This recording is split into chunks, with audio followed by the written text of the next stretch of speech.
নির্বাচনের নামে 4টি প্রহসন হয়েছে। সেই প্রহসনে এদেশের জনগণ অংশ নেয়। তবে তৎকালীন স্বৈরাচারী সরকার দিনের ভোট রাতে করে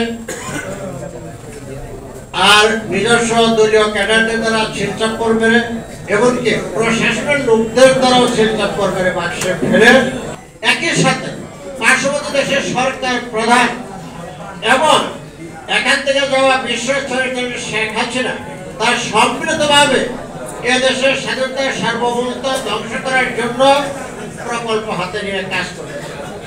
অপরদিকে এদেশের কিছু দল তারাও এই দেশের স্বাধীনতার সার্বভৌমত্ব যাতে লঙ্ঘিত হয়, স্বাধীনতার সার্বভৌমত্ব যাতে বিলুপ্ত হয়, তার জন্য পরোক্ষভাবে ষড়যন্ত্র করে যাচ্ছে। তারা ইতিমধ্যে বর্তমান অন্তর্বর্তী সরকার প্রধান কর্তৃক ঘোষিত নির্ধারিত তারিখে যাতে নির্বাচন না হতে পারে অথবা ঘোষিত তারিখে নির্বাচন বিলম্বিত করা অথবা নির্বাচন বাতিল করার জন্য তারা আন্দোলন করতেছে। যারা আন্দোলন করতেছে তাদের আপনারা সবাই জানেন, তারা একটি দল 1971 সালে দেশের স্বাধীনতার সার্বভৌমত্বের বিরোধিতা করেছে এবং এদেশের মুক্তিযুদ্ধের বিপক্ষ শক্তিকে নিজস্ব লোকবল দিয়ে একাধিক বাহিনী গঠন করে দিয়ে তাদের শক্তি বৃদ্ধি করেছে।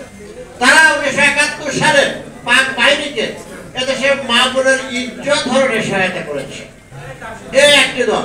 আরেকটি দল যাদের সৌভাগ্য হয় এদেশের স্বাধীনতা যুদ্ধ দেখার, তার হচ্ছে নতুন রাজনৈতিক দল।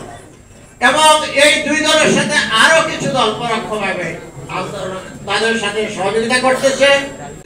অপরদিকে বিশ্বের বিভিন্ন উন্নয়ন সংস্থা, ঋণদাতা সংস্থা তারাও এদেশকে আলটিমেটাম দিয়েছে যে নির্বাচিত সরকার হাতে ক্ষমতা হস্তান্তর না হওয়া পর্যন্ত পরবর্তী কোনো ঋণের কিস্তি ছাড় করা হবে না।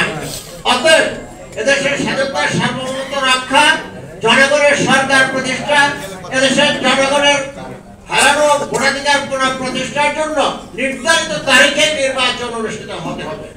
আমি আজকে যারা নির্ধারিত তারিখে নির্বাচন বিলম্বিত করার উদ্দেশ্যে অথবা নির্বাচন বানচালের উদ্দেশ্যে ষড়যন্ত্র করতেছে তাদের উদ্দেশ্যে একটি কথা বলবো যে আপনারা ষড়যন্ত্র বন্ধ করুন।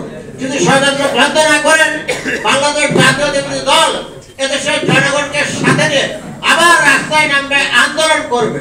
আর আপনারা মনে রাখবেন যে আবার যদি এই নির্বাচনের জন্য আমাদের আন্দোলন করতে হয় তাহলে আপনাদের রাজনৈতিক ক্ষেত্রে আপনাদের কোনো অস্তিত্ব থাকবে না। আপনাদের রাজনৈতিক দলের বিলুপ্তি ঘোষণা করে ছাড়বে দেশের জনগণ।